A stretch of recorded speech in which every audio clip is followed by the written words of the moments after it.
Upon my assumption of office on 7th January, I had the responsibility to say no to galamsey for our own common survival and the survival of those who are to come. I was of the view that if we allowed it to continue, we would be jeopardizing both our present and our future. Our responsibility to this end was clear. Government's plan was to save the environment from total destruction. Environment Minister Professor Seth Kwame Boateng says absolutely nothing will stop them from achieving this. It will take some time, but we are prepared for the long haul. It's not going to be something we are going to do for a few weeks or a few years, but we are prepared to make sure that after some time, things will normalize and people will do the right thing and the environment will be safe. The President has set up this interministerial committee against illegal mining, and there are 9 ministries involved. So you can imagine the seriousness to which the President attaches this. Interior Minister Ambrose Derry says this was a crucial assignment. In the past, you went there for a few days, the security went for a few days, or maximum a few weeks, and they withdrew. On this occasion, he was prepared to go for the long haul, and so it became necessary for him to involve the security, namely mainly the military and the police, supported by immigration because it has to do with some foreigners about documentation and what have you. So he knew that the security had to intervene. What was the security going to intervene about? Stop the illegal activity and the destruction and create an environment for the reclamation to take place and the full recovery of the environment to take place, and also to allow legal mining to take place. It's been a tedious, life-threatening task handed the Operation Vanguard team headed by Colonel Michael Yamuaisi. The national commander and his men have been charged to ensure all forms of illegal mining are stopped and unauthorized mining pits permanently destroyed.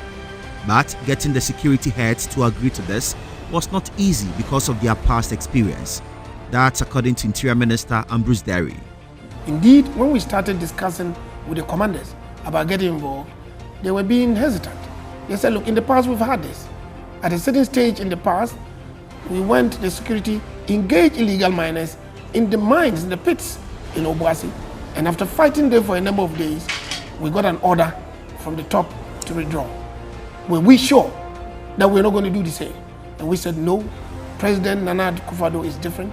He's going to go for the long haul, and that's what we've gone to. This wanton destruction of the environment has resulted in many avoidable deaths. There's a town in closer to Wasekro called Bodie. Within a month, somewhere in 2007 or 8, 30 young people died. 30. Wow. And they came to tell me about the case, and I knew some of them were coming with coughing out blood, hemoptysis, and I knew that it was mercury poisoning. But when you ask the people, and even opinion leaders, they tell you that no, they went to see somebody's gold and there's a curse on them, anybody who stole it is dying. But I told them that it's definitely mercury poisoning. Bordia Dompim, a community in the Wasekropon district of the Western region, is about 64.3 kilometers from Tarkwa, and that is our first port of call in our investigation into the health impact of illegal mining in Ghana. I am in the Wasekropon district of the Western region where illegal mining activities are very rife. I have specifically come to Bordia Dompim, also within this district, and here scores of men and women have died through illegal mining. They inhaled smoke, dust, used chemicals they never knew were poisonous. So they died in their numbers. I'm here to interact with them about how it all started and what they are doing now about it. The entire community is yet to recover from the disaster that hit the town a few years back. The lives of energetic young men were snuffed out like candle wicks. The community is still grieving. Before the ban on small-scale mining, Bordia was one of the busiest towns in the Wasekropon district. Illegal mining was the mainstay of the economy here, and it kept almost everybody, including the chiefs, busy. Nana Kwame Boateng I is the Tufuhine at Bodie Dompim. He was at the front and center of small-scale mining at Bodie. Na me ye gravese ni bi. Nti match code na mamiam no. Me pese be hu se Mercury ni nyina afirim. Nti metumi de shima no ma film. Se be Mercury be fuma ansa na matoto. Be no akire no e ma me kobo wa na eniye de trebi kwa me bo wa na moja wom. This is scary because mercury is a very toxic chemical. Elemental methyl mercury are toxic to the central and peripheral nervous systems. The inhalation of mercury vapor can produce harmful effects on the nervous, digestive and immune systems, lungs and kidneys, and may be fatal. The Wase Kropon Government Hospital is where the people of Bodie end up when the coughs start. I have come here to meet the medical officer in charge, Dr. Ahmed Zakistan Musa, who links Nana Kwame Boateng's situation to a possible mercury inhalation. Miners use mercury as a way of extracting gold. And sometimes in the process, they inhale the mercury vapors. So mercury vapors could be toxic to the lungs and the respiratory tract. So most of them, they come with cough. You treat them, for the normal medicine we give for the cough, but they go back and they come with the cough. Because the cough is not due to infection, either viral or bacterial infection. It is actually due to what? The toxins of the mercury they are inhaling. So this is one of the main causes of what? Chronic cough in the mining areas. Nana Kwame Boateng coughed for over 2 months. He is not alone in this. There are many others like Kojo Mensah still battling for survival. In the case of Kojo Mensah, he has been coughing since 2011. See, I didn't press me. To be one of the things that you coffee container. We go discussing children. Say, other say, "Binya so madrubia akama my care." I'm so okay. Nti one on kwana ubo. One on me boss of me ye mama kama na me nantian pasabre. Me nantian me asa me tezo. Then one is here. The other day wapa was so the wapa director. Nti wo hwe de be na ma we na ba e. Gamsi no. Say you were even the blast. I say smoke, I say it bomb. And we see it a car, we see you. Then we tell me massa yadiano. So then one now a Mercury made. Mercury and so the chigo, and so tell me massa yadiano. And the one I didn't say any before the wedding. The other a capture. It will show no more about 4 years.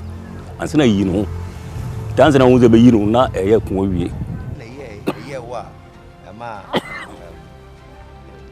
The medical officer in charge of the Wase Kropon Government Hospital, Dr. Ahmed Zakistan Musa, says at times it is difficult hearing persons like Kojo Mensah. He explains why. But sometimes see that after the TB and all that things, we don't actually see the cause of their cough. We give the right treatment, person still cough. So we tend to think that it's probably due to what? Exposure to those toxins. So I for cough there almost every day. Unless you don't do consulting. As long as you are consulting, you'll come at least 5 people with cough. Emmanuel Enim is another resident here who suffered this. He is lucky to have been cured. 210. I'm a machine. I am mobile. Be I walk mouthful. Kasim. I say, if you true, I say, I am prepared. Workers now a cocoa. And mom saying it's infecting. To me buy because what 3 months me maybe. It's not all the night to say my obo one kwana now so yemre. Me bi o ha me start me bo waka kra ba me no na ijaye kra. Last see the any hobby. Now Emmanuel is a free man. Many others have however died, as Kojo Mensah tells me. Kumba is not me. Kumba a chain on for one or the doctor be crowd or children. No, you have to na a woofy. Yamma China go butcher about you that. I might say, yeah, I might say, I must stay Biluku. So, Tiana Kuya, direct. And you not mad, no, what we say now. Me, the Chibudu, a chair Bibian chair said, the inside the good. I didn't rob one, the Mercury tree. Finish near a Mukana by Monobaya, Tobiana, Edi. When the deaths started, the chief Nana Kwame Boateng and his people thought a curse has been pronounced on the community after gold belonging to some visitors were stolen. He recalls about 40 men died. Sabi yatikuru ya mpanimfo de ye ni nkwala omo ye nkwala papa na omo ye nkwala boni nti obi wu a ye nyina tuza asoma se we de ono ne nsa ha no nti bia na ye load ni bia mpa obi ozo wu a wotum se nipa we de da bi ade ntina wawu me ne wokasa ne kura no ebi mo bo wa hu o ma e ba ya yoro nti eno ne ye nhwemu hu se ene na eye Mercury ne nzo bwanze ne be hu no eye Dr. Sapon ni team bi ne ba ye eno be ncheche se mfuturo na etufa wimu no ekoba bia kwamanfo de mu Mercury no mo de tujama friends acid no eno so ya share explain nti eno na akofa sa ha no e de aba e me ye tumu se ene na ya mpa ekwan fa so ya adwuma no enkoyi nti na ma sa ha woni amane nyina no aba ene ni nyina no you be mo mo da so bo wa me hu na me kire wa. It appears almost every household had the grinding machine, so imagine the extent of air pollution when they all start grinding the stones for the gold. With the start of the ban on small-scale mining, however, processing of the ore has stopped and the pollution has ceased. It would have caused serious health issues for my crew and I. And from this explanation by the Environmental Protection Agency boss in charge of Tarkwa and its environs, Prosper Yao Nkrumah, it appears we are still not safe. Here you are with us here from Accra, isn't it? Good. You are in the community, you are in the terrain. Assuming that the concentration of mercury in the ambient, in the environment, is that high, and you are walking around and inhaling and accumulating in your tissues. Later, when you retire, you are out of Tarkwa, and few years you realize that your system is being compromised, and that when your immune system becomes weak, then those toxins that you have accumulated in your body then begins to take over your systems. Actually, those heavy metals poisons affect our organs more, like you mentioned, the kidneys, the respiratory system, and things. It is quite dangerous. We need to be cautious. Health facilities in these mining areas are under pressure as a result of the health challenges. The medical superintendent in charge of the Tarkwa Municipal Hospital, Dr. Frederick Yao Sapon, says their hospital is one of them. It's very challenging. And you know, a lot of them don't even have the health insurance. So they just come and dump them and they leave.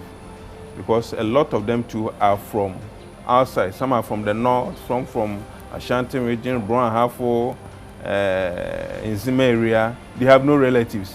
They just come and meet as a group and start working. So when something happens and they carry them there, they just dump them and they go. So you, the hospital, have to use your meager resources to manage them. And some of them, invariably, when they die, you don't even know the relatives. So we pack them from time to time. We announce if nobody comes, then we do a mass burial. Oh, really? Yes, we inform the district assembly. Then we get the personnel and go and bury them. According to scientists, mercury occurs naturally in the Earth's crust, but human activities such as mining and fossil fuel combustion have led to widespread global mercury pollution. They add that mercury emitted into the air eventually settles into water or onto land where it can be washed into water. Another twist to this is that most of the miners lack the basic knowledge on how to even handle their chemicals. This is part of the many reasons a lot of them have died and several others battling serious health problems. Issa Musa is a miner from the eastern region of Ghana who is not sure what his health status is because of the many years for which he has used mercury and other chemicals. He has started learning more about it. I've learned what mercury is. I've been hearing the effects, but I've known from the studies that most of the things that we do, the way we extract the gold, it is not healthy. So I've been taught how to handle mercury, how to extract. Sadly, many miners like Issa Musa stand a higher risk of developing serious health conditions because of his exposure to chemicals like mercury. at the University of Mines and Technology in Tarkwa. The Dean of the Faculty of Mineral Resources Technology, Professor Richard Kwesi, who has done a lot of research on this, explains what makes it more serious. Mercury is applied after they get the gold concentrate. You get the gold concentrate, the small scale miner will say we are adding lead. So they add the lead and then they rub it against the black concentrate so that the gold can be incorporated into the mercury. After that, they will squeeze off excess mercury, and then most of them would burn the amalgam that is produced in the open fire. So that means the mercury fumes will get into the vicinity, and anybody passing by can inhale it. The Environmental Protection Agency is very much aware of this health hazard. The agency's head here in Tarkwa, Prosper Yaunkroma, says everyone, including members of our documentary team interacting with the miners, is at risk. The chemicals are dangerous, so therefore inordinate exposure to such chemicals definitely will affect the health of the people who come into contact with the chemicals, be it in the air, because for example mercury can appear in the form of a vapor. Okay, so it can be exposed to it by inhalation, or by ingestion.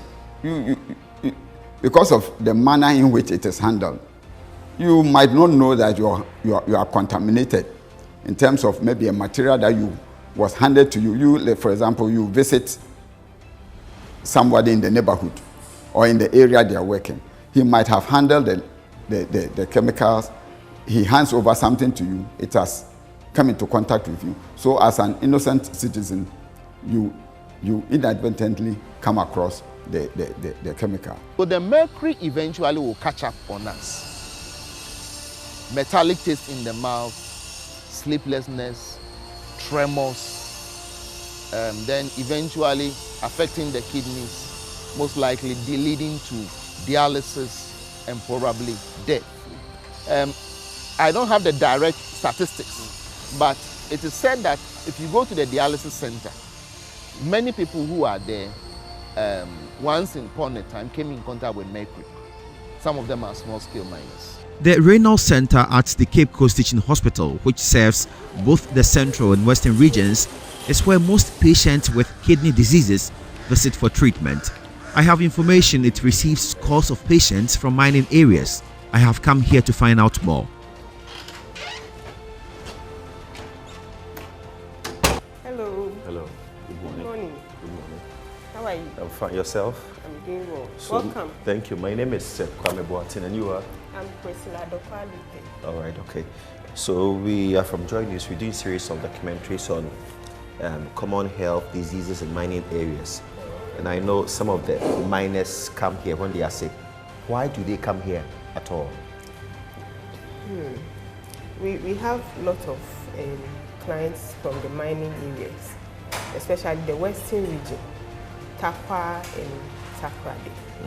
They are more than half of our population. They come here for dialysis because they've been diagnosed with kidney failure, the chronic stage.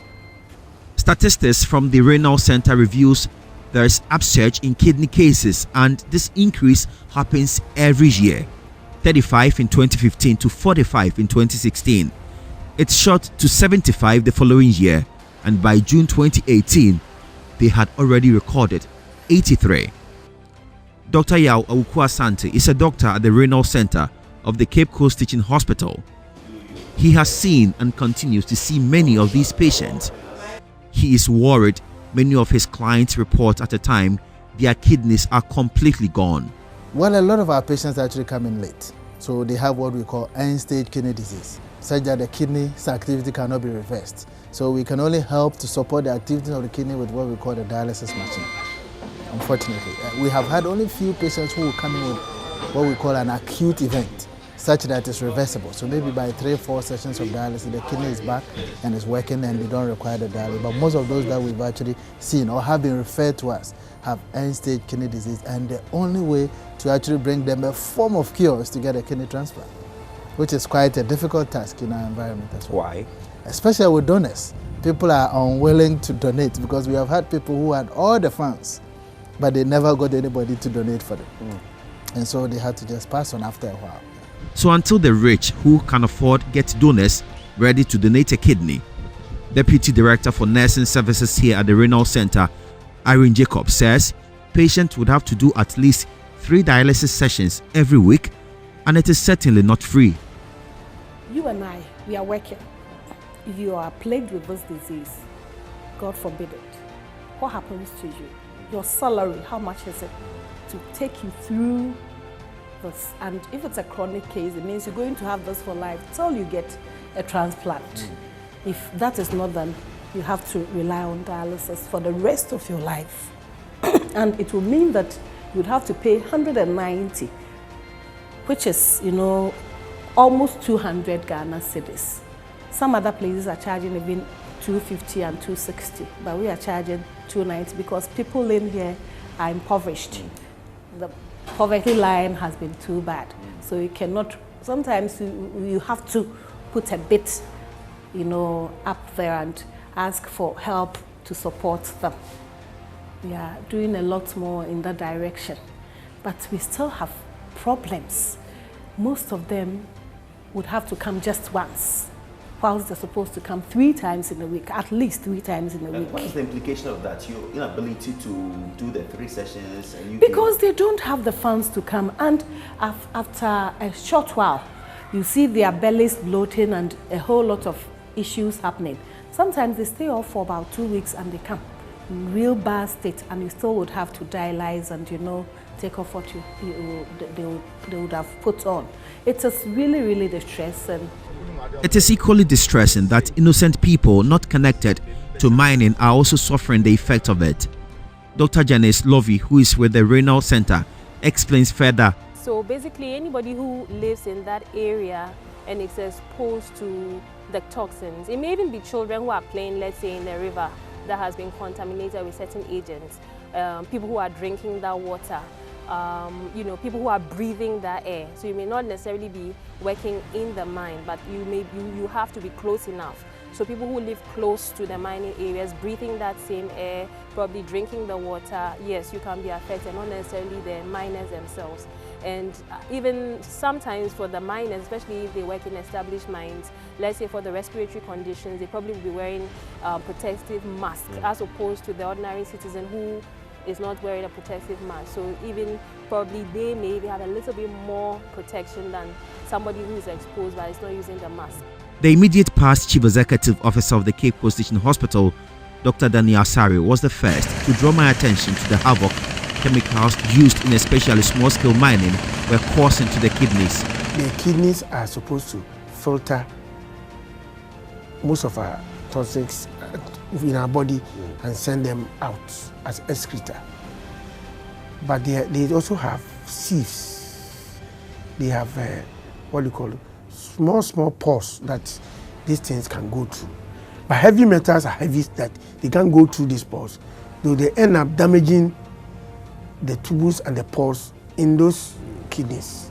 And so you have the kidneys unable to function adequately, able to do their function as critical because the heavy metals have damaged their functionality and the cells that does that.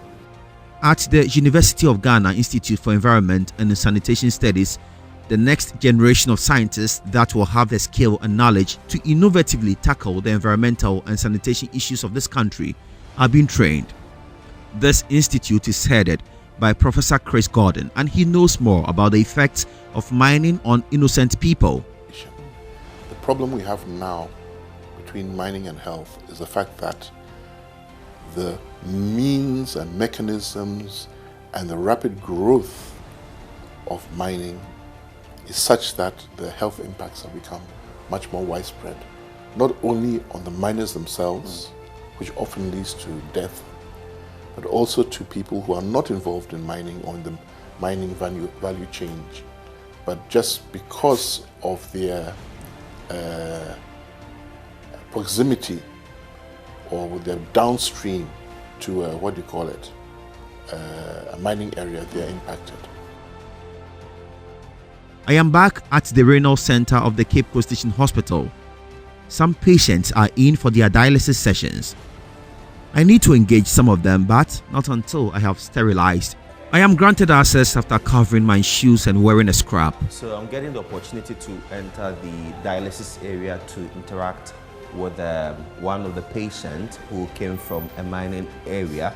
He has a kidney problem. I'm going to have a chat with him as to how it all happened, how long it took him to get to this hospital, and how he's doing. Is he able to afford payment? Let's go. 45-year-old Obzi Al-Hassan is one of the many patients here coming for dialysis. He has been a taxi driver for the past 30 years. Al-Hassan did not know he had a problem with his kidney until some 3 months ago. It started as a normal fatigue. A toilet simala, whether toilet in Ober Street, a Sanchi Suba, whether only at Ober Sanchi Street. Ten be a pampas, the pampas and a mobile. It's quite bad now. How? Afaso how? Home for home people. Cause my family being no wife, so. Yeah, having a dominty. Yeah, container kakra where if you have bunalo. No, or your boy. I'm a former one school fish in ID. I said, I never move so what I make you kakra. One and a pimple if so quite a baby or a hump or tramp. We are some yako. And 2 free tackard never. Yeah. Now you say, Skatua Muka Edding, Ampa. Masonyago, Yago, medium sometimes a being wedding power. He struggles to speak and you can feel tiredness in his voice. Despite this, Al-Hassan in his Pampers does a total of 270 miles from Takoradi to Cape Coast each week for treatment. He spends up to 600 cedis on dialysis each week. I remember when I was 41, with him, no would seminar, no machines in idea, my son is a crabble. I crowd. I don't know if you so Bobo will consider as a pressing powerful form of crown punch or a fine. Right after my interview with Al-Hassan, the medical staff here hints me of a middle-aged woman who was insisting to see me. I turned and there was 63-year-old Rosemary from Pontua seated and waiting. She had one plea. Yes, I didn't know what's I didn't, mammy. The boy is a cemetery. When you answer, I am now. It's a me here walk a crow. Here more pa. Say, I'm a man of Podoswa. Kajo Frog, Sil Frog, Joe Frog, Amia. Where the Cacraba, where the Cacraba. No Kajamadia, and I ban about Copper. Teach a neighbor, Mamma and Judge at the chair. I'm not telling you, maybe a man and neighbor. Will feel no man of your need. To me, here more pa. She was diagnosed with chronic kidney disease 2 years ago. Auntie Rosemary cannot sit for a minute without scratching a part of her body. So, you I'm side effect. And I mean, I'm all you may come say my boy. Metimity on, you need to me getting, but me, you want it. And so be a me also grab and Nicola. What is so with me? It's all. Oh, that's only good many so many fra. But many used to be brave. And then look at a fra. To say, Doctor, something of the Kodabe. Another make quiet now. Oh, Mamma Druby, Dr. Brunino. I do a mamma no. Who got toilet and one a baby brave. Oh, baby brave. What's the media? No,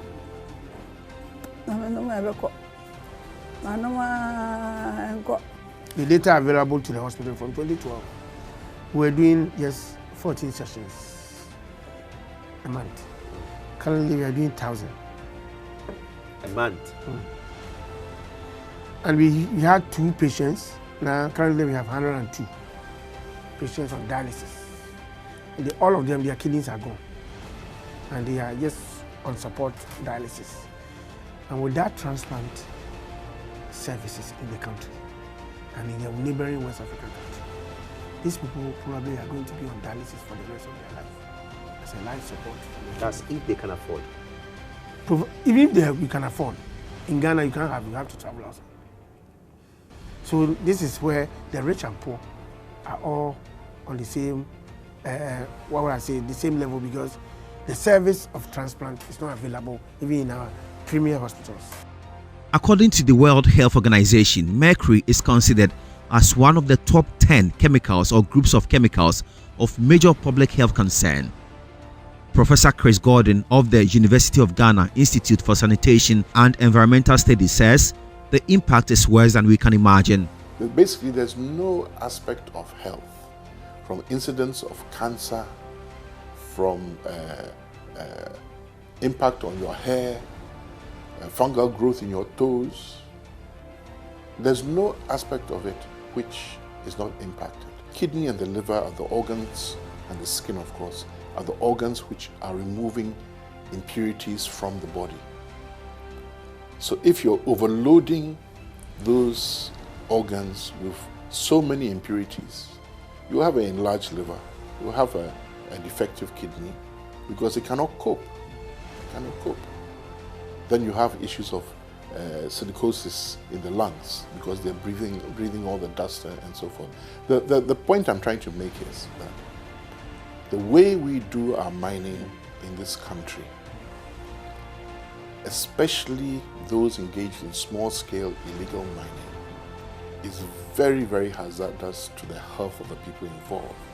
But because they are thinking of today and tomorrow and the short-term gains, and because they do not have a defined future, they are prepared to take that risk because they don't appreciate the hazard. I'm afraid that it is not only Cape Coast alone, that if you should do a survey, you will realize that now that the ban is in place and people have retired to their various communities, we'll be seeing a lot of this health impacts. So, end-stage kidney disease is not the only health impact mining and especially illegal mining have brought on Ghanaians. I meet Mary Mensah, who also mines for a living. She is familiar with a lot of these effects. Her worry, however, is that most of the chemicals used are leading to serious deformities in babies.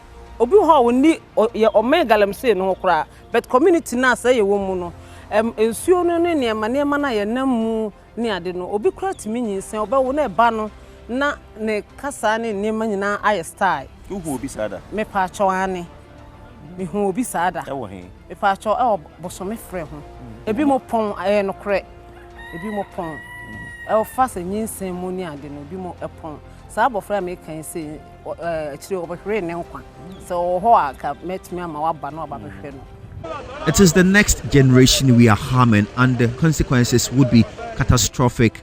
That's according to Professor Chris Gordon. Worse still, they'll be able to impregnate, but the child may die in womb, or a child may be born with severe birth defects, including non-development of the brain. So you're producing children, you think they're normal, but when they start school, the child can never remember anything of this thing. The brain has been damaged. A geneticist who doubles as a researcher at the Konfonochi Teaching Hospital in Kumasi has carried out extensive research in mining areas to confirm the effect of illegal mining on pregnancies. So children are either born stillbirth, or they die a few hours after birth, or some of them are miscarried as well, yes. So what, as I said, mercury has actually been shown to interfere with it's a neurotoxin that means affect the development of the nervous system, for example. So what is happening is that the mercury interferes with the development of the nervous system. So this case, for example, when it comes to neurological defect, some of these kids are actually born with a poor brain. Either the brain doesn't develop at all, or there is just a small part of it developing. So this case usually would never survive. They are either miscarried, or they are born as stillbirth, or they die a few hours after the birth. So for example, if it comes to spinal bifida, for example, they will either have a paralysis of the leg, for example, most of them don't survive. When it comes to anencephaly, when it comes to the poor development of the brain, most of them don't survive. Few hours after birth, they really die. Yes. So this is what is happening. It's evidence. It's been shown, as I said, when they picked spinal cord, the umbilical cord from kids that were born as with a neural tube defect. It's been shown that they have high levels of mercury. It's been done in Japan. Dr. Lord Jojo Goans also works with the Konfenochi Teaching Hospital Cleft Clinic. Their data has established cleft cases are very high in mining areas in the country. In the central region, a lot of cases are coming from the Dunkornofin area, while Sefi Bebieni is highly represented in the western region. In the Ashanti region, more children with cleft cases are coming from Mansun Kwanta and Asante Akimagogo around Konongo. In the eastern region, Begro near the Brim River shows up. These areas I mentioned are areas associated with mining. And of course, mercury, for example, is some of the chemical being used in mining. And it's been shown that mercury actually interferes with the development of the embryo, or when human beings are developing early in around by the first week up to around 3 months in gestation. This area period that's very critical for the embryo development. And it's been shown that during this period, mercury could interfere with them. For example, mercury, the most potent form is a methyl mercury, which is actually a neurotoxin. So it affects the neural tube that is developing.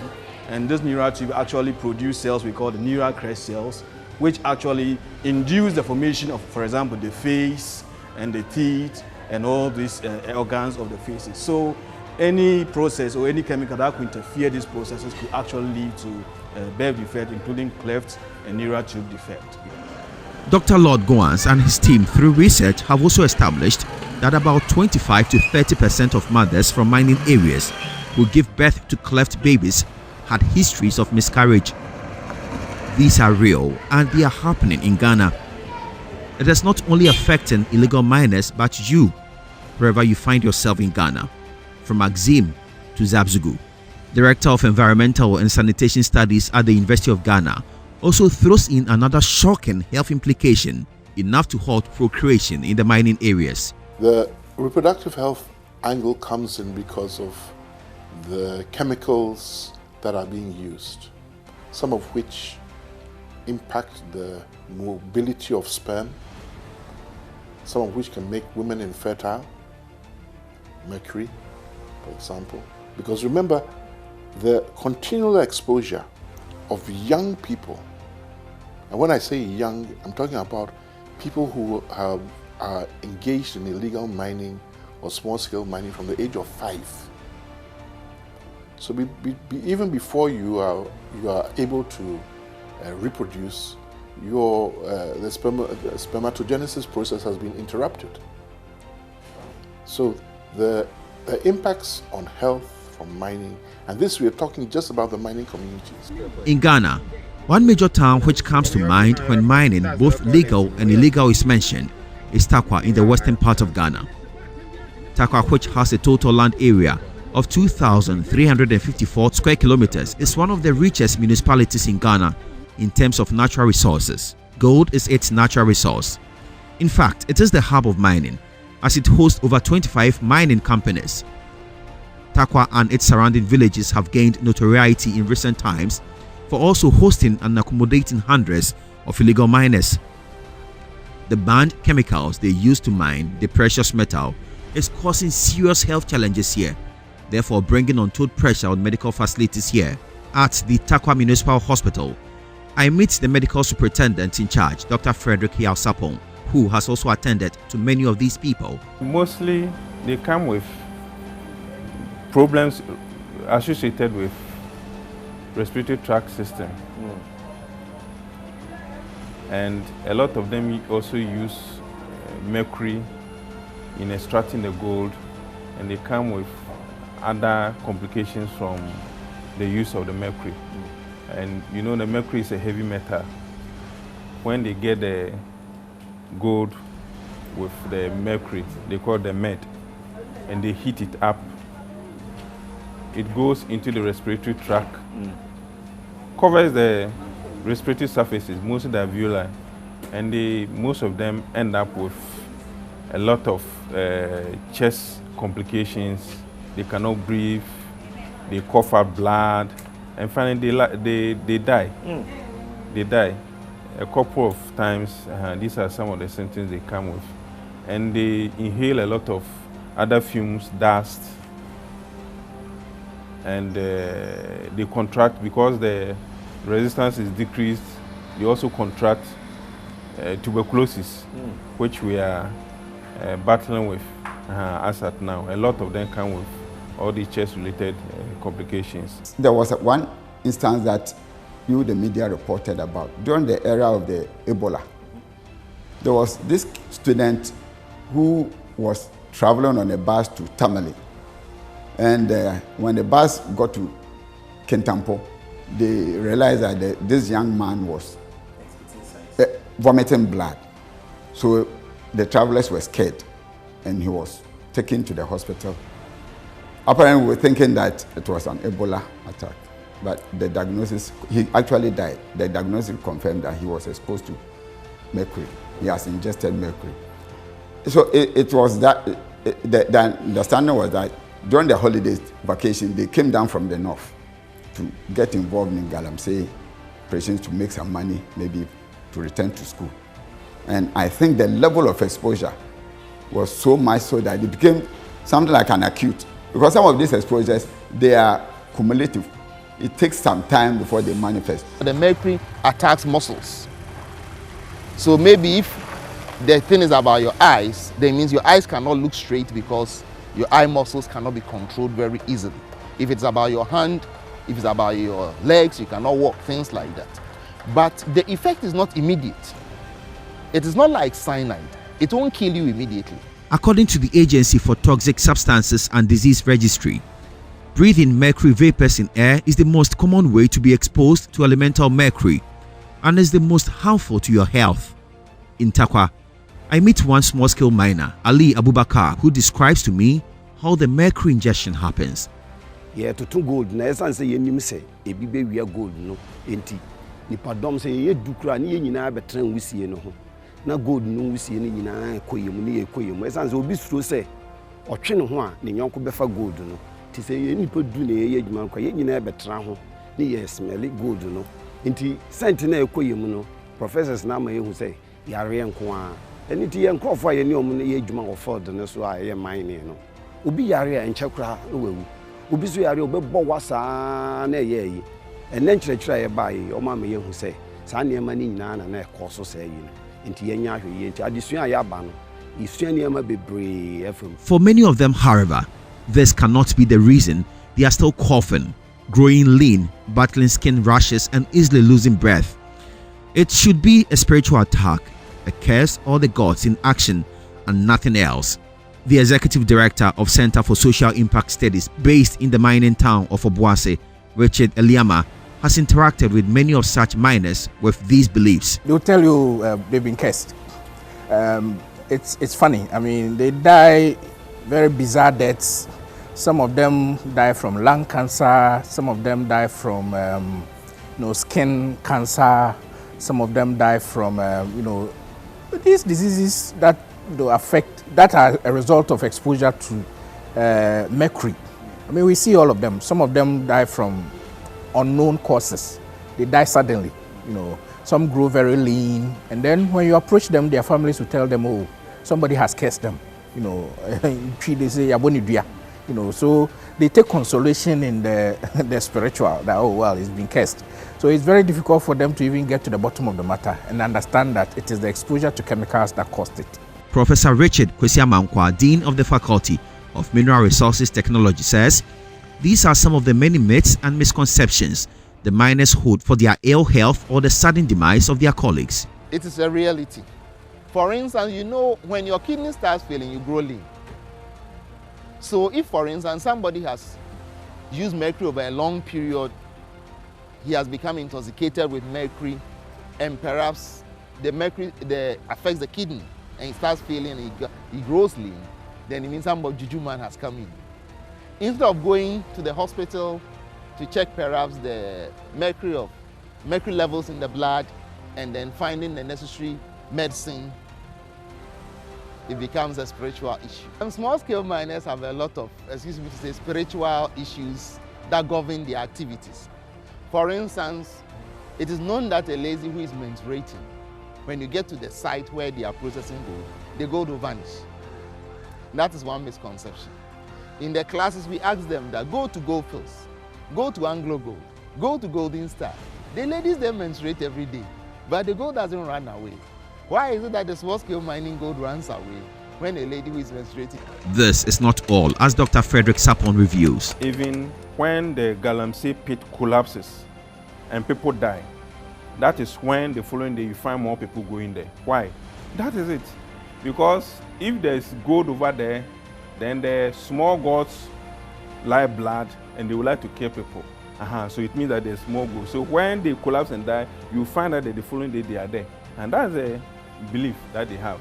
When we look at the demography of the people who are coming, most of them are also coming from Takwa, the Guani areas, Nkwa, and these are places we know for Galamsey. And one of the commonest causes of kidney disease, as you know, is hypertension, diabetes, or hypertension which is not treated, so you have target of them. But we are increasingly having younger people who don't have hypertension, they don't have diabetes. The only linkage that you can look up to is that they come from areas where the only source of drinking water is the rivers. And these rivers have also been polluted. Not only by mud, and they have been polluted by persistent organic pollutants like mercury, manganese. And these are heavy metals. When it goes into your system, it affects the kidneys, it affects the brain, it affects so many other tissues of your body. According to the United States Environmental Protection Agency, almost all people in the world have at least a trace of methyl mercury in their tissue, reflecting its pervasive presence in the environment. Dr. Yao Awuku, who is also a lecturer at the Medical School of the University of Cape Coast, speaks of a research confirming this in some parts of Ghana. It sounds scary though. In fact, I've done some work with some colleagues, and what we realized in some mining, not in Takwa, but I'm not going to mention exactly where we did that work, but we realized that there were high level of mercury in the blood of mining workers, not just people who are living in the community, but these are people who are actually small-scale miners who are on the field. And we actually demonstrated that the level of mercury in their blood was higher. When they did their kidney function, their liver function, they realized that there was some effect as well that has been demonstrated. So there's no doubt that mercury and other things has effect on some of these communities. If you look at history, there's what is called the Minamata syndrome that happened elsewhere, such that even years after these mining activities, mercury and other metals were actually embedded in fishes. Minamata, as we know, is a town or a city in Japan where people had problems due to mercury intoxication. And at that place, the key issues were that the mercury affected the central nervous system of the people. Some couldn't walk, some couldn't use many parts of the system because of the fact that the mercury attacks muscles. The Minamata disease has been reported to be the most horrific mercury poisoning disaster the world has ever seen. Reports suggest that the Minamata disease was officially discovered in 1956 and was recognized by the national government in 1968 as a pollution disease.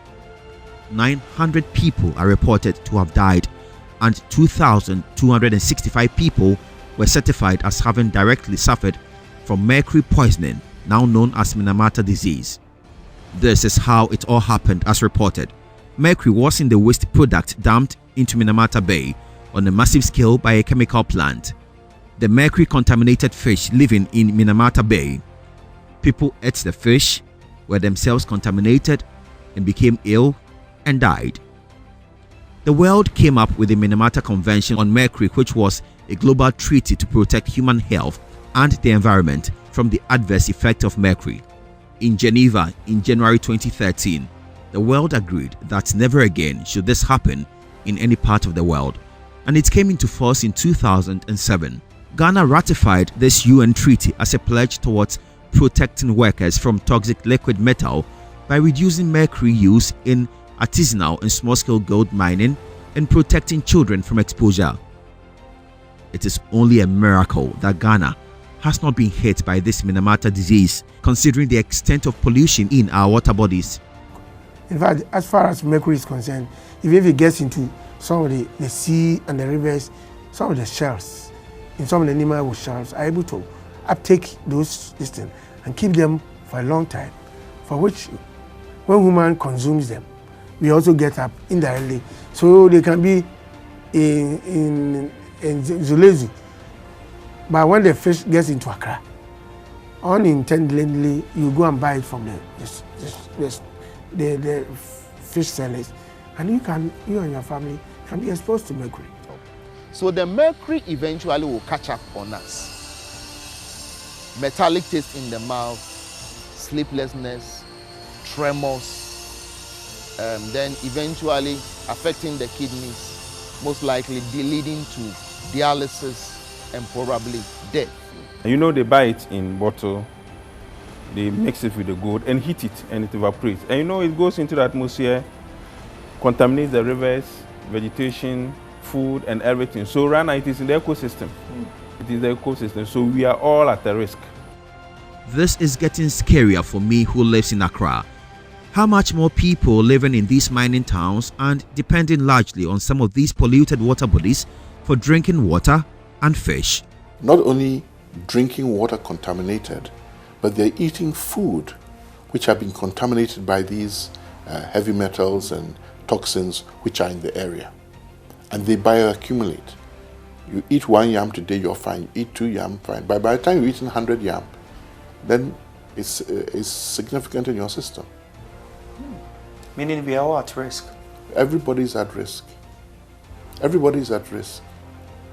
Because remember, apart from the rivers which are feeding into Lake Bosumtwi, all rivers in Ghana, practically all I should say, go to the sea. So whatever happens on land ends in the sea. Once it's in the sea, the chemicals go through the food chain.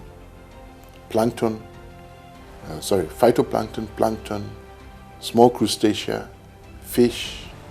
Next thing, you're eating some, what do you call it, red fish on your plate, but you have no idea what the mercury load is. This is one of the many reasons the government has placed a total ban on all forms of small-scale mining in the country. Within the ban period, the illegal miners are supposed to undergo training to acquire knowledge on the best way of mining. Environmental Minister Professor Kwame Boateng says the education will help the miners better appreciate the gravity of the situation. Ghanaians should reap the full benefit of their resources, and therefore he is encouraging Ghanaians to do the right thing. Don't damage the forest, don't destroy the soil, and then destroy our water bodies. So what the president is doing is that he wants to empower Ghanaians to know, to earn money and develop this country, at the same time preserving our biodiversity. Because if we destroy the soil, if we destroy the water and the land, we are doomed. We will not get food to eat and other things that will happen to us. So it's not about stopping mining, but making it better and preserving our biodiversity. At the University of Mines and Technology, I found scores of these illegal miners in one of the lecture theaters. Strong weight. Then the second one, we can have strong ore and weak weight. So strong ore, weak weight. Then we can also have the third as weak or strong weight. And then the fourth, we have weak or. Lectures are underway and they are all focused. They are attentively listening and making copious notes. They have the liberty to ask questions when they are not clear. The natural supports underground. Yeah. As blasting is going on, what happens to it? What is going on? Blasting. Blasting? Yes, please. Oh, the natural supports are not actually affected seriously by blasting. without it, the natural supports, which are the pellets, they are not really affected by the plastic because they are large enough without it. They are large enough, and the plastic is also controlled in such a way that when the materials break out, they will not be able to affect the support without it. This training program is christened the Ministry of Environment, Science, Technology and Innovation Training Program for Sustainable Small-Scale Mining Operations in Ghana for small-scale miners. So far, about 2,000 small-scale miners have undergone this training. Professor Richard Kwesi Amankwa's department, the Faculty of Mineral Resources Technology, is in charge of this mining education. We have about 6 modules that we teach them.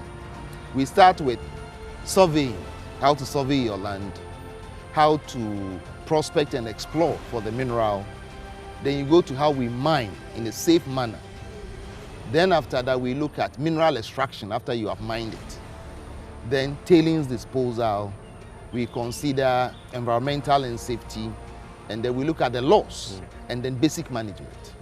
Yes. So by the time the small-scale miners live here, they have a good idea about safe mining practices and how to manage their operations.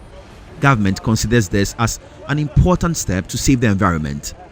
Environment Minister Professor Seth Kwame Boateng says it is the reason government is spending about 3.5 million cedis on this training. It shows the wisdom and the foresight of the president. It's not just a question of stopping it, but he said, look, I want my people to be trained well so that they know the effects of bad habits.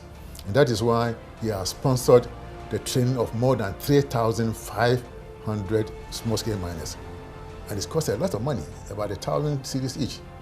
And so it shows his foresight and his desire to improve the lot of Ghanaians. It is a carefully structured program with the main aim of achieving maximum results of proper mining when all is said and done. Professor Richard Kwesi Amankwa says it is the reason the local language is used alongside English to instruct the students. The truth is that we don't use big English words in teaching them. We teach them, for instance, if I'm teaching, I teach about 60% local language, 40% English, sometimes even 80% local language, so that they can appreciate every single thing that you are talking about. These student miners wish this education had come years back.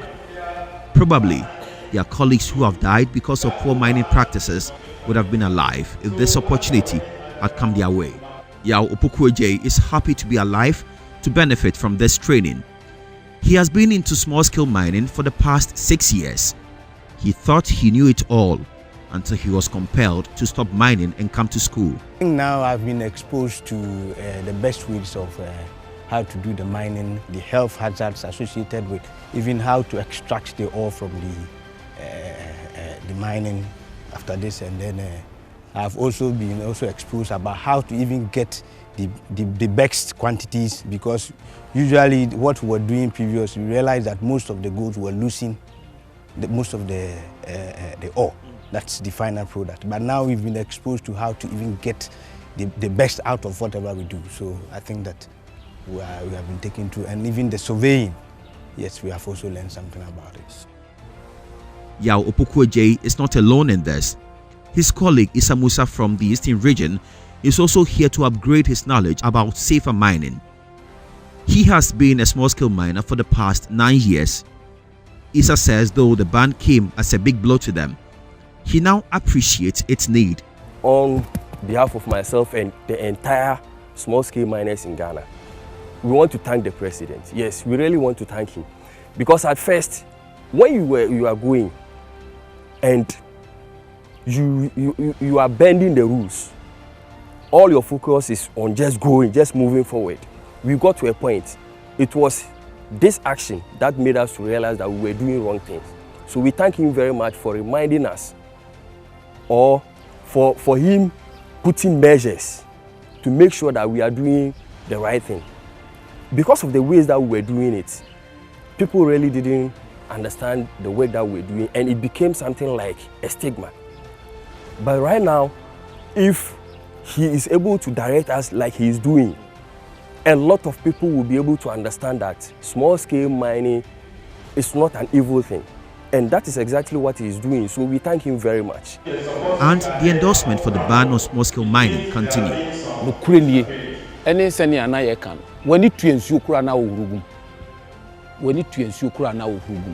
Ba na ye mu se eye bibi ba se ye ba ha ye besua ade no ye hu se to be frank se ne na Ghana fo nyina bo ade no so no in fact na ye adwuma bo ne pa nti se ye kɔ baaka ye ba ko twa wa kire yen kwan a ye befa so ye be ye adwuma na even kura no ye betimi anya sika mo because ye kwa na professor school ai ba yi on kire yen se even land no kura wanya no ye wo baby e se wo start na wo hye wadwuma na se ba ye nim ye kwa na ye dia kosi baby ye be start afi ho ye start afi ho no na ya boka nti e se ye kata so kura no ye kata so na ya sore ho ba ene geologists ama ye hu se no answer na ye be ye no ye nkoye prospecting school ya ye ba yi ye nkoye prospecting soronku even ye ntwa ha na bia ye hu baby a values no yes, start if you are.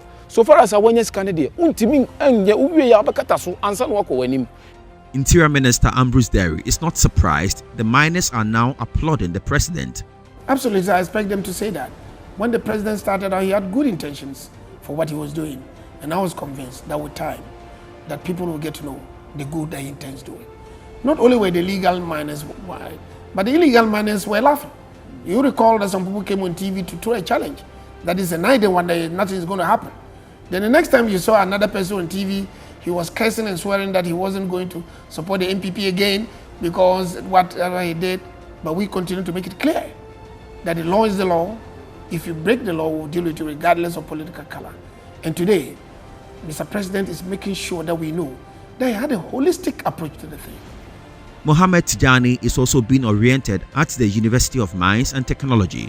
And until he came here, Mohammed had linked the many strange diseases that often attack miners like him to superstition and witchcraft. We learned so many things even before, about the chemicals that we are using. We saw some people, with body rashes, skin rashes. Now we are thinking maybe something happened to them differently. But now that we are seeing that it's just because of the chemical we are using before, it's affect them. Now that I know. But previously, now I was thinking maybe the problems from their family, No, just because of the chemical that we are using. But while these miners are in the classroom studying the best way of mining, there are some others busily in the act. It is the reason the government has deployed the Operation Vanguard team in some specific regions to deal with these people. In the Western region, these security personnel have their base in Takwa. I have come to the Operation Vanguard base here in Takwa. They are preparing for an operation. Major Abraham Derry leads the team here. He is psyching his troops against the operation ahead. It is an unknown destination, he tells his men. The briefing is over and we set off to this unknown destination. It really takes courage to drive behind these combat drivers who have a specialized skill in driving. High-speed maneuvering, close proximity driving, and evasive techniques characterize how they drive.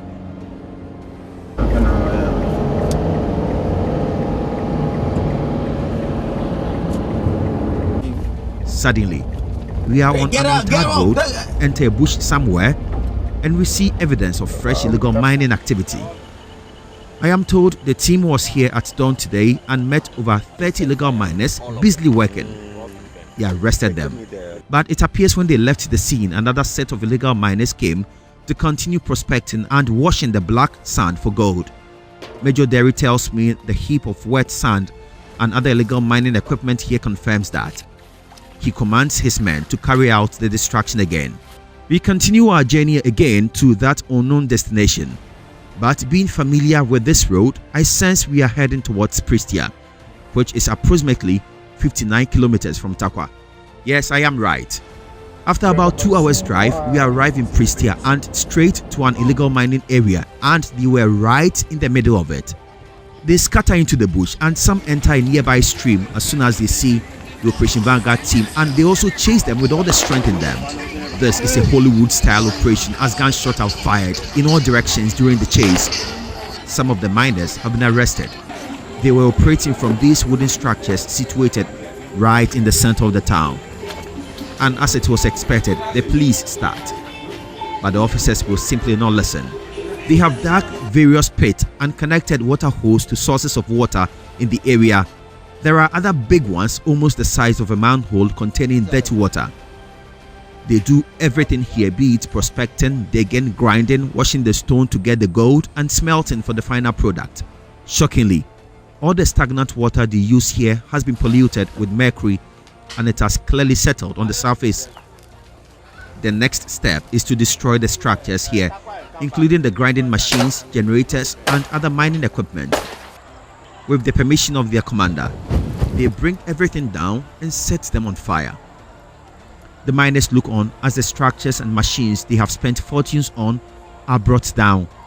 The entire township has come to a standstill. Both young and old, men and women are out watching events from afar. They all appear shocked and frightened. Those arrested are marched straight to the Operation Vanguard vehicle and sent straight to the police station. Interior Minister Ambrose Derry says the arrest will continue unabated so long as a few Ghanaians are determined to blatantly disregard the president's directive not to mine. By 31st of July, Operation Vanguard had carried out 1,369 operations, arrested 1,533 suspects, prosecuted them, and at that time got conviction in respect of 141 persons. Besides that, they had confiscated equipment that was being used, about 250 excavators, 99 vehicles, 90 motorcycles, 6,184 champagnes, these are the structures that they put on the water, 1,104 water pumps, among other equipment. That is what has been the record so far. We are aware that people have found, illegal miners have found it too hot where they are, and some of them are beginning to locate. And I want to assure them that we have them in our sites. We have intelligence where they are going, and we are going to follow them wherever they go in this country to make sure we stop them and bring them to book according to law. The national coordinator of the Operation Vanguard team, Colonel Michael Yamuaisi, is however not happy with what he calls the lenient punishment handed those involved. The judicial process and the justice system is quite cumbersome and bureaucratic, and so it's quite slow. So that also feeds into people's anxiety that the speed with which they expected us to make impact in terms of getting more people behind bars and those things is being waned because it's slow, and then they are not seeing much impact in terms of jailing people or sanctioning people or punishing them. Aside that also, I think the scale of punishment is also quite on the low side. And so, for example, if a suspect is convicted and then fined, say, 2,100, it's peanuts to somebody who is doing or dealing with gold. And so it's like it's not deterrent enough. So that aspect also have to look at. And then if we could get a scale that would be punishable, deterrent enough, so that it will serve as a proper deterrent to people who have the intentions of even going or continue with the illegal mining. Apparently, the water holes the illegal miners we met at Prestia had connected were piping their mercury-contaminated water into a stream flowing into River Cobra, which hitherto was their main source of drinking water. The river covers an area of 8,460 square kilometers.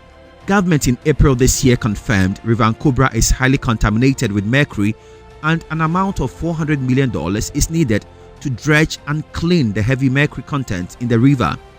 Just remember, there are fish in this river and the mercury stores in them, and when we consume the fish, the mercury enters our system and starts causing life-threatening problems. When we drove closer, we saw the hitherto crystal clear river turned very brown. We could even identify an abandoned Galamsey site a few steps away from it. It confirms what they were doing with this river. River Cobra isn't the only water body that has been polluted in the western region. River Pra, which experts say flows through rich cocoa and food producing area and valuable timber forest, has also been polluted.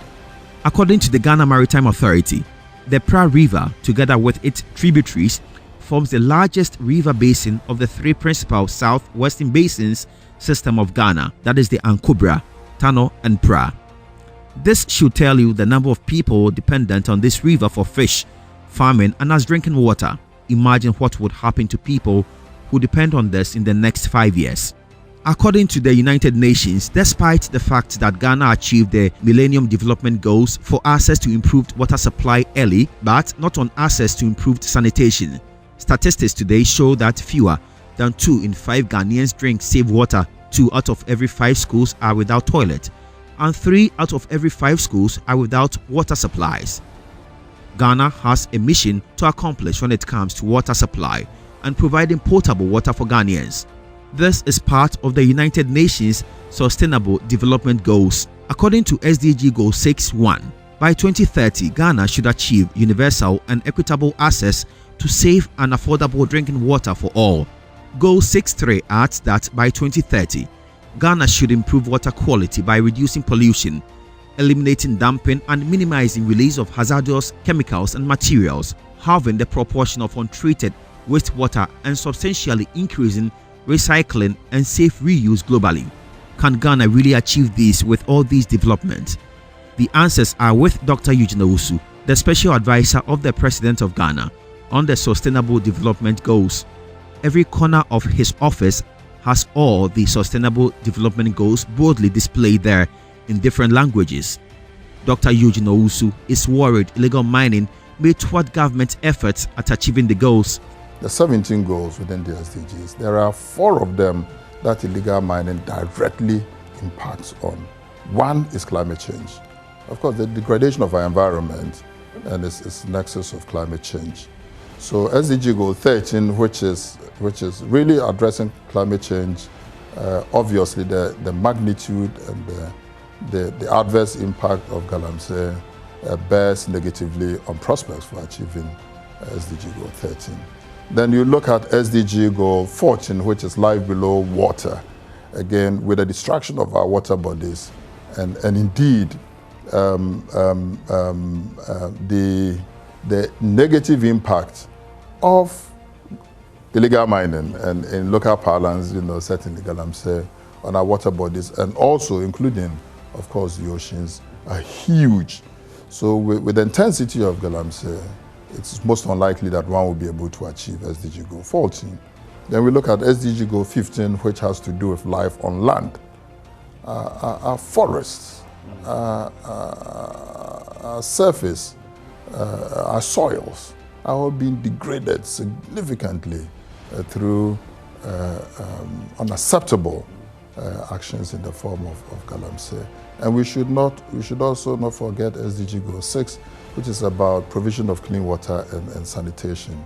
So cumulatively, if I look at the impact of Galamsey on the SDGs, I think it is really eroding prospects for achieving many of the goals that indeed we've set ourselves, including if you look at it through a long-term perspective, including the issue of zero hunger. Sadly, especially the foreigners in this illegal mining business have put in place measures that would save them from the harmful effect of Galamsey, as the Operation Vanguard boss reviews. Unfortunately for us, they don't even take the water in the environment where they live. Either they import their water or they buy from Accra. You see, so they know what they are doing, and therefore all of us have to open our eyes. We should be inquisitive as to what happens within their yard. And this processing thing, how much money do they give? Do they pay even to the environment or the community where they are living? So it's sort of a problem that is for everybody. All meaning Ghanaians must be interested in how this thing will be resolved. As we continue to look for solutions to this menace, Richard Eliama, Executive Director of Center for Social Impact Studies based in Obuasi, says there is one that must be implemented without delay. Let's address this whole Galamsey menace. Let's address it. Not through the current mechanism the government is using. Using the military or the security against them will not solve the problems I have listed here. It will only push them further underground, and then we will still get the same negative effects that we are seeing. So what I think we should be doing is to take steps to formalize them. And under formalization, the first thing we need to do is to get them to be registered. Let's register them so that we can identify that these number of people are the illegal miners operating in this area. Then, secondly, is there any concession we can make available to them? Most of them operate illegally because they do not have access to their own concession. But can we get them some concession where they can work? Those who are still interested in doing galamsey. Environment Minister Professor Kwame Boateng says government is thinking along that line. First of all, we are going to register all excavators and earth moving equipment. Up to now, they just come in, you don't register them. So they are going to be registered by the Vehicle Licensing Authority, and then they are going to be tagged electronically so that at any particular time we'll know where they are. Also, the rules are going to be enforced. First of all, there will be no mining in water bodies, there will be no mining in forest reserve, there will be no mining, small-scale mining by foreigners as against our law. We are not going to use dangerous chemicals such as mercury and cyanide in small-scale mining. And if you mine and you don't cover the pits and restore the soil, that is also illegal. So we are now going to enforce our laws so that this illegality and destruction. Is there a timeline for that enforcement? Yes, it started already. I mean, we started, for example, vetting small-scale miners, knowing exactly who are mining, where they are, their names, their concessions, the size of the concessions, and so on. Then we are tagging the excavators with electronic tags. So it started already, and we hope that it will take some time, but we are prepared for the long haul. By the media disseminating and helping to educate, hopefully there'll be a change. But what has happened already will live with us and ultimately kill us. Ghana faces a major health catastrophe as illegal mining continues to destroy the environment. The deadly element mercury has been used to poison water bodies. The effects of these activities are far-reaching.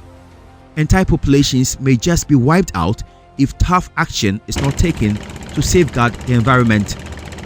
The quality of air we breathe, water we drink, and food we eat depends on our own actions. If these basics are destroyed, our nation too is destroyed. There is a ticking bomb waiting to explode. I am Seth Kwame Boateng, and I am done with this special assignment.